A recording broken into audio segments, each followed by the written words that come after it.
ದಾವಣಗೆರೆ ಜಿಲ್ಲೆಯಲ್ಲಿ ಕಾಡಾನೆಗಳ ಉಪಟಳ ಹೆಚ್ಚಾಗಿದೆ. ಚನ್ನಗಿರಿ ತಾಲೂಕಿನ ಉಬ್ರಾಣಿಯ ಬಳಿ ಕಾಡಾನೆಯ ಕಾಟ ಶುರುವಾಗಿದೆ. ತೋಟಗಳಿಗೆ ಕಾಡಾನೆಗಳು ನುಗ್ಗಿ ಬೆಳೆಗಳನ್ನ ನಾಶ ಮಾಡ್ತಾ ಇವೆ. ಅಡಿಕೆ, ತೆಂಗು, ಮಾವಿನ ತೋಟ ಸಂಪೂರ್ಣವಾಗಿ ನಾಶವಾಗಿದೆ. ಸಂಕಷ್ಟಕ್ಕೆ ರೈತರು ಸಿಲುಕಿದ್ದು ಸ್ಥಳಾಂತರಕ್ಕೆ ಆಗ್ರಹಿಸಿದ್ದಾರೆ. ತೋಟಗಳ ಸುತ್ತ ಸೋಲಾರ್ ಫೆನ್ಸಿಂಗ್ ಅನ್ನ ಹಾಕಿಸಿ ಅಂತ ಹೇಳಿ ಒತ್ತಾಯವನ್ನ ಮಾಡಿದ್ದಾರೆ ರೈತರು.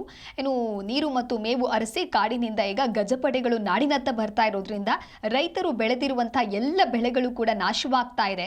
ಹೇಗೆ ಕಾಡಾನೆಗಳು ರೈತರು ಬೆಳೆದ ಬೆಳೆಗಳನ್ನ ನಾಶ ಮಾಡಿವೆ ಅನ್ನುವಂಥ ದೃಶ್ಯವನ್ನ ಕೂಡ ನೀವು ಗಮನಿಸ್ತಾ ಇದ್ದೀರಾ. ತೆಂಗು ಮರ ಎಲ್ಲವೂ ಕೂಡ ನೆಲಕ್ಕೆ ಉರುಳಿವೆ.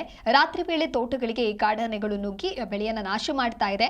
ಅರಣ್ಯದಲ್ಲಿ ನೀರು ಮತ್ತು ಮೇವು ವ್ಯವಸ್ಥೆಯನ್ನ ಕಲ್ಪಿಸಿಕೊಡಿ, ಆಗ ನಮಗೆ ಸಮಸ್ಯೆ ಆಗುವುದಿಲ್ಲ ಅಂತ ಹೇಳಿ ರೈತರು ಮನವಿಯನ್ನ ಮಾಡಿದ್ದಾರೆ. ತೋಟಗಳ ಸುತ್ತಲೂ ಕೂಡ ಸೋಲಾರ್ ಫೆನ್ಸಿಂಗ್ ಅಥವಾ ವಿದ್ಯುತ್ ತಡೆಗೋಡೆ ನಿರ್ಮಾಣ ಮಾಡಿ ಅಂತ ಹೇಳಿ ರೈತರು ಆಗ್ರಹಿಸಿದ್ದಾರೆ.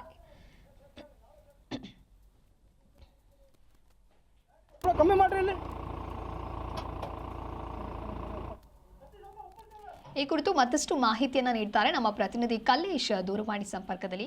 ಕಲೇಶ್, ದಾವಣಗೆರೆ ಜಿಲ್ಲೆಯಲ್ಲಿ ನಿರಂತರವಾಗಿ ಕಾಡಾನೆಗಳ ಉಪಟಳ ಹೆಚ್ಚಾಗ್ತಾ ಇರೋದ್ರಿಂದ ರೈತರಿಗೆ ಯಾವ ರೀತಿಯಾದಂತ ಸಮಸ್ಯೆ ಆಗ್ತಾ ಇದೆ?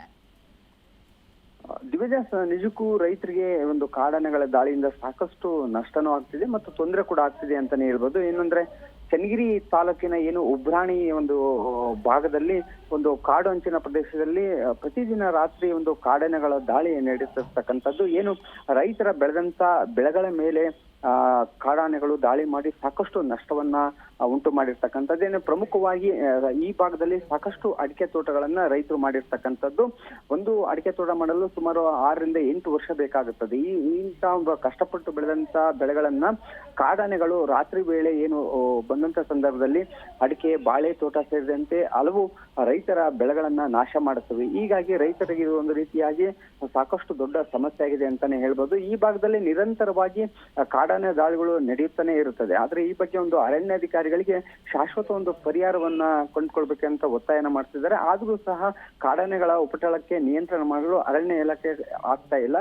ಹೀಗಾಗಿ ರೈತರು ಪ್ರತಿನಿತ್ಯ ಕಾಡಾನೆಗಳಿಂದ ನಮಗೆ ತೊಂದರೆ ಕೂಡ ಆಗ್ತದೆ ಮತ್ತು ಜೀವ ಬೆದರಿಕೆಯನ್ನು ಸಹ ಒಂದು ರೀತಿ ಆಗ್ತದೆ. ಯಾಕಂದ್ರೆ ಯಾವ ಟೈಮಲ್ಲಿ ಆನೆಗಳು ದಾಳಿ ಮಾಡ್ತವೆ ಎಂದು ಸಹ ಗೊತ್ತಾಗೋದಿಲ್ಲ. ಹೀಗಾಗಿ ಒಂದು ಸೂಕ್ತ ಒಂದು ಕ್ರಮವನ್ನ ಕೈಗೊಂಡು ನಮಗೆ ಆನೆ ದಾಳಿಗಳಿಂದ ಆಗ್ತಿರ್ತಕ್ಕಂಥ ಸಮಸ್ಯೆಯನ್ನ ತಪ್ಪಿಸಬೇಕು ಅಂತ ಈ ಒಂದು ಭಾಗದ ರೈತರು ನಿರಂತರವಾಗಿ ಹೋರಾಟವನ್ನ ಮಾಡ್ತಿದ್ದಾರೆ ಮತ್ತು ಸಂಬಂಧಪಟ್ಟವರು ಸಹ ಇದಕ್ಕೆ ಒಂದು ಸೂಕ್ತ ಶಾಶ್ವತ ಪರಿಹಾರವನ್ನ ಕಂಡುಕೊಳ್ಬೇಕಾಗಿದೆ. ಈ ಒಂದು ಆನೆಗಳನ್ನ ಸೆರೆ ಹಿಡಿದು ಬೇರೆಡೆಗೆ ಒಂದು ಸ್ಥಳಾಂತರ ಮಾಡ್ಬೇಕಂತ ಸಹ ಒತ್ತಾಯ ಮಾಡ್ತಾ ಇದ್ದಾರೆ.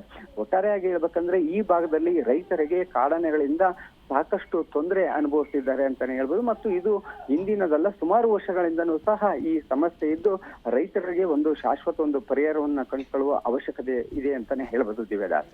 ಓಕೆ ಕಲೇಶ್, ಇದೀಗ ರೈತರ ಒಂದು ಸಂಕಷ್ಟಕ್ಕೆ ಪರಿಹಾರವನ್ನ ನೀಡ್ತೀವಿ ಅನ್ನುವಂತ ಭರವಸೆ ಅಥವಾ ಈ ಫೆನ್ಸಿಂಗ್ ವ್ಯವಸ್ಥೆಯನ್ನ ಮಾಡ್ಕೊಡ್ತೀವಿ ಅಂತ ಹೇಳಿ ಏನಾದ್ರು ತಿಳಿಸಿದಾರಾ ಸಂಬಂಧಪಟ್ಟಂತ ಅಧಿಕಾರಿಗಳು? ಹೇಗೆ ದಿವ್ಯದಾಸ್, ಈ ಭಾಗದ ರೈತರು ಸಾಕಷ್ಟು ಹೋರಾಟ ಮತ್ತು ಒತ್ತಾಯವನ್ನ ಮಾಡಿದ್ದಾರೆ ಮತ್ತು ಸ್ಥಳೀಯ ಶಾಸಕರಿಗೂ ಸಹ ಒಂದು ಮನವಿಯನ್ನು ಸಹ ಸಲ್ಲಿಸಿದ್ದಾರೆ. ಏನಂದ್ರೆ ಕಾಡಾನೆಗಳು ದಾಳಿಯಾಗದಂತೆ, ರೈತರ ಜಮೀನುಗಳಿಗೆ ಅವು ದಾಳಿ ಮಾಡದಂತೆ ಒಂದು ಟ್ರಂಚ್ ಅಥವಾ ವಿದ್ಯುತ್ ತಂತಿ ಬೇಲಿ ಈ ರೀತಿಯಾಗಿ ಒಂದು ಸೂಕ್ತ ಒಂದು ಕ್ರಮವನ್ನ ಕೈಗೊಳ್ಬೇಕಂತನೂ ಸಹ ಒತ್ತಾಯವನ್ನ ಮಾಡ್ತಿದ್ದಾರೆ.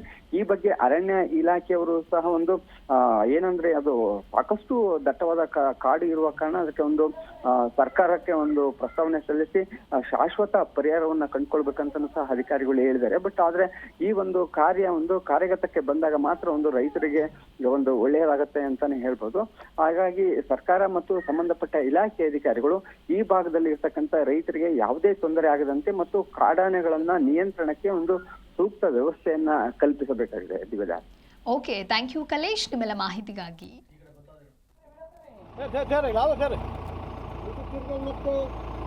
ಬ್ಯಾಟ್ರಿ ಒಬ್ಬರು ಕಮ್ಮಿ ಮಾಡ್ರಿ, ಇಲ್ಲಿ ಸ್ವಲ್ಪ ಉಪ್ಪು